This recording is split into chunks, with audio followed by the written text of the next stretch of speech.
Hello guys नमस्ते welcome back छ फेरि पनि म उपस्थित भइसकेको छु तपाईहरुको आफ्नै प्यारो साथी रोबिन आइसके। आज शनिबारको बसाइ छ गाइज, घरमा धेरै काम छ। शनिबार आज कतै जाँदिन भनेर घरै बसिरहेको छु। बिहानै चाँडै उठे अनि घरको काम गरिरहेको छु। घरमा म छोरा र छोरी छौं। आज अलि धेरै नै कपडा धुनु थियो मैले, अनि बिहान अलि चाँडै उठेर कपडा धोएँ। राति अबेरसम्म निन्द्रा पनि परेन, पसिना परिरहेको थियो राति। त्यस्तै भयो, निन्द्रा परेन अनि चाँडै नै उठेँ। बिहान पनि राति निन्द्रा नपरेर नि बिहान चाँडै उठ्न सकेँ।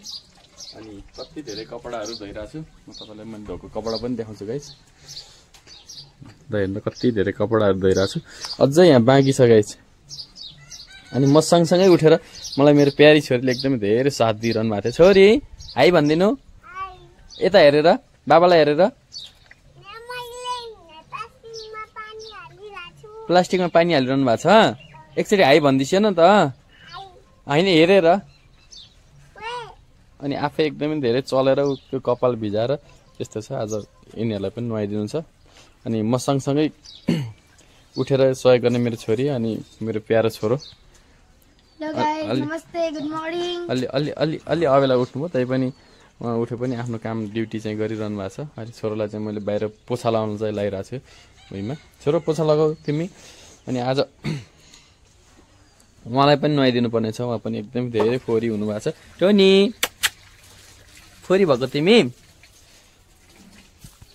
अनि सँगसँगै यो मेरो बाइक पनि सफा गर्नु छ। आज धेरै काम छ, कामले छोडेको छैन। घर सफा गर्नु छ, घर पनि सफा गर्नु छ। त्यही भएर आज धेरै काम छ, म धेरै काम गर्नु छ। म तपाईँहरूलाई मैले गर्ने कामहरू सबै भन्छु नि साथीहरूलाई। अनि घर पनि एकदमै फोहोर भएको छ, केटाकेटी भएको घर यस्तै भद्रको किताब यताउता के होइन यस्तै हुँदो रहेछ घरमा गाइस।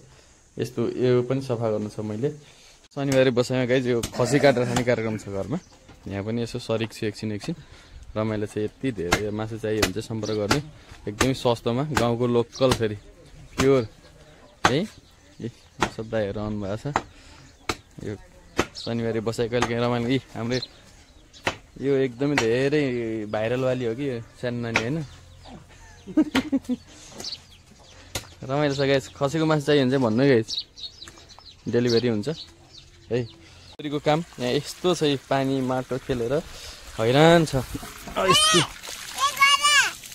के गरेको तु सानी, के गरेको तिमी? खेल्ने कुरा खेल। यता एकचोटि हेरेर भनिदेऊ न त के गर्नु लाग्यो।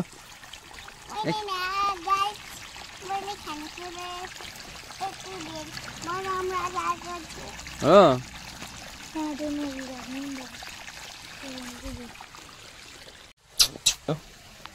म नुहाइदिन्छु, त्यो पनि भिडियो बनाउँछु, हेर्नु होला। अब भने गाइज म टोनीलाई नुहाउने तर्खर गरिरहेको छु। टोनीलाई बोलाउँछु, टोनी आउँछ आउँदैन हेरौँ। टोनी टोनी टोनी आऊ, टोनी आऊ आऊ मेरो टोनी हो, आऊ आऊ आऊ। तिमी कति ज्ञानी छौ है। अब नुहाउने तिमी नुहाउने। अब उसलाई नुहाइदिने गाइस। आज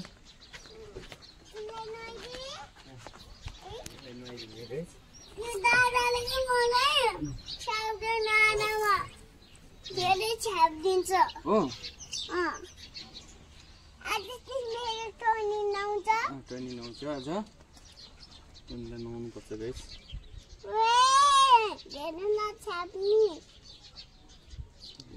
नुहाउँदा भाग्छ भनेर मैले यस्तो बाँध्न खोजेको, अरू केही पनि होइन। पानी खोलौँ ल, अनि हल्का पानी हालौँ, किनभने धेरै दिन भयो त्यसलाई नुहाउनु जाडो थियो नि त। पछि नुहाएको थिएन, अलिक फोहोर भएको थियो। अहिले सफा बनाउँछु। मेरो छोरीले एकदमै धेरै पानी हाल्नु त छोरी। म टोनीलाई नुहाउँछु, हजुर पानी हाल्नु ल। त्यसो छ्यापेर होइन नि, बिस्तारै हाल्नु। यसरी नछ्यापिकन यसरी ओहो यस्तो हुन्छ नि गाइज।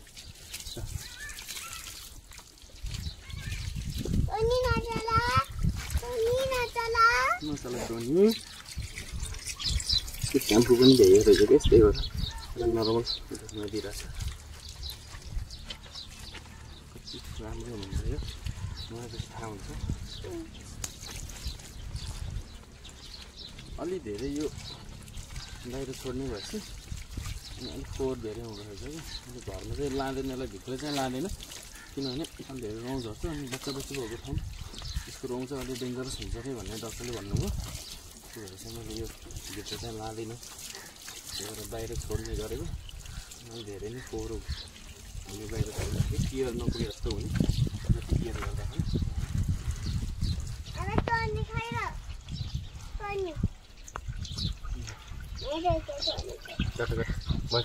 यति सजिलो छ मेरो यो टोनी नुहाउनलाई यस्तो आनन्द मान्छ नुहाउनलाई होइन यो नुहाउनलाई केही दुःख छैन कि यति आनन्दको छोराछोरीलाई नयाँ जस्तो दियो हो यसलाई हुन त मेरो छोरी र यो सँगसँगै लिएको मैले यसलाई र मेरो छोरी जन्मेको सँगसँगै हेर छोरीको स्याडलेस पनि यसैले खाएर हुर्केको त्यति माया लाग्छ यो होइन यसलाई चाहिँ म नुहाइदिन्छ अनि यसको फाइनल लुक्स देखाउँछु गाइस एकछिन कस्तो देख्छ नुहाइसकेपछि फाइनल लुक्स चाहिँ यस्तो गर्नु टोनीको कति राम्रो देखियो हेर्नु सेतो होइन कोही पनि दाग लाग्ला जस्तो तर एकछिनमा फोरी हुन्छ कि यसको समस्या यही छ यो बाहिर राखेको फोरी भित्र राखेको यसको रौँ झर्ने एकदम धेरै रौँ झर्ने भएर मैले भित्र चाहिँ लानु छोडेको बाहिर राख्छु तर कति राम्रो देखियो है गाइस ओके फाइनली गाइस मैले छोरीलाई नुहाइदिइसकेँ अब नुहाएर चाहिँ यो कपाल कोरिदिने अब चिल्लो लगाइदिने काम बाँकी छ राम्ररी बनाइदिन्छु मेरो छोरीलाई हाई भनिदेऊ क्यामेरा मेरो छोरी चाहिँ रिसाएन अहिले मोबाइल हेर्न पाएर है यस्तो नरिसाउला भूत बनाइदिउँ म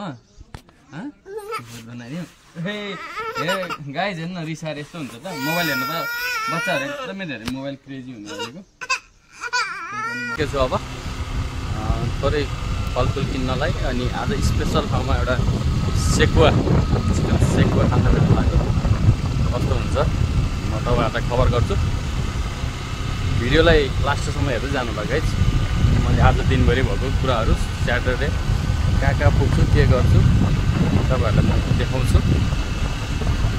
ओके बाई गाइज मेरो साथमा भाइ छ प्रिय भाइ भुवन साथीहरू म चाहिँ अहिले एकदमै फेमस सेकुवा चितवनको फेमस सेकुवा खान जाँदैछु तर सस्तो मिठो छ है एकदमै सस्तो मिठो छ तपाईँहरू फेरि नजिक हुनुहुन्छ भने एकचोटि आएर खानु होला यहाँको चाख्नु होला एकदमै मिठो छ कफी खानु पाइन्छ सेकुवा चाहिँ होइन फेरि तपाईँलाई सेकुवाको पैसा पर्छ गेडागुडीको पैसा पर्दैन म गेडागुडी देखाउँछु सेकुवा देखाउँछु त्यस्तो बगाल पखेटा मिठो छ है चितवनको सबैभन्दा मिठो मलाई यही लाग्छ तपाईँहरूलाई के लाग्छ एकचोटि आएर खाएर मेरो भिडियोमा आएर कमेन्ट गर्नु होला कस्तो लाग्छ तपाईँहरूलाई फाइनल्ली गाइज म सेकुवा खाने ठाउँमा आइपुगेको छु तर अलिक छिटो आइएको खुलेछ नि थाहा छैन है म हेर्छु एकदमै यहाँको चलेको सेकुवा लेकाली खाजाघर सेकुवा चाहिँ बन्दै रहेछ बल्ल आगो सल्किँदैछ तर हामीले भन्यो भने चाहिँ बन्छ है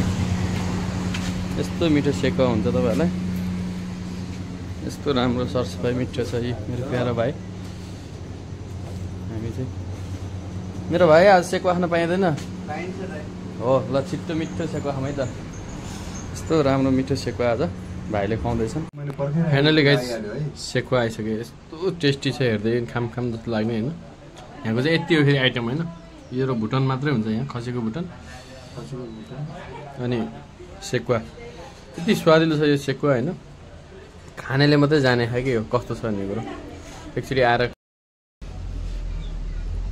फाइनली याम्मी मिठो छ यहाँ यस्तो टेस्टी छ नि एकचोटि आएर खानु होला यहाँको बबाल छ तर यो अलि ढिलो खुल्छ है तपाईँहरूलाई यो जानकारी गराउँछु अलि ढिलो खुल्छ है किनभने धेरै व्यापार पनि गर्नु हुँदैन यहाँ ठ्याक्कै यो 100, 150, 200 जिरो बेच्ने अनि बन्द गर्ने ठ्याक्कै त्यस्तो छ सिस्टम मिठो छ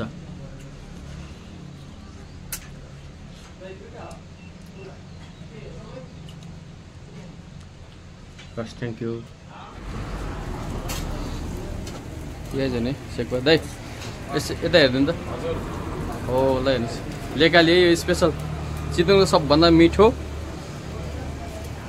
टेस्टी है एकचोटि चितवन आयो जो कोही आउनु भने एकचोटि चितवन आएर यहाँ चाहिँ छिर्न नभुल्नु होला यति स्वादिलो छ यो होइन आहा खाम जस्तो हुन्छ होइन जति खायो भने मैले चाहिँ खाजा खाइयो अनि हामी चाहिँ फुटबल हेर्न नेसनल वुमन टिमको चाहिँ फुटबल चलिरहेको रहेछ, फुटबल हेर्नु जानु लाग्यो। तपाईँहरू पनि नजिक हुनु चाहिँ आउनु होला फुटबल। आज फाइनल हो त, तपाईँहरू भ्याउनु न। आजको गेम चाहिँ कस्तो हुन्छ म तपाईँलाई अर्को भिडियोमा चाहिँ भन्नेछु। यो भिडियोमा चाहिँ सरी, आज यो भिडियो लामो भइसकेको छ, दिनभरिको एक्टिभिटिज यो भिडियोमा हाल्दा आज गाह्रो छ।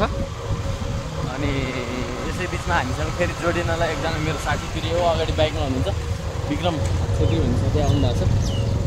विक्रमजी यता होला बाटो, यताबाट छिरौँ, त्यहीबाट छिर्नु हुन्छ ल, छिर्नु होला।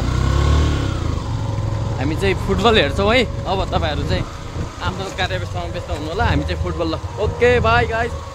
यो मलाई एकदमै मिठो साथ दिने मेरो छोरोलाई धेरै धेरै धन्यवाद। अनि मलाई बाइक चलाएर साथ दिने मेरो प्रिय भाइलाई धेरै धन्यवाद। म चाहिँ भोलि अर्को भिडियोमा भेट हुनुहुन्छ। आज भने बाई, सी यू अगेन।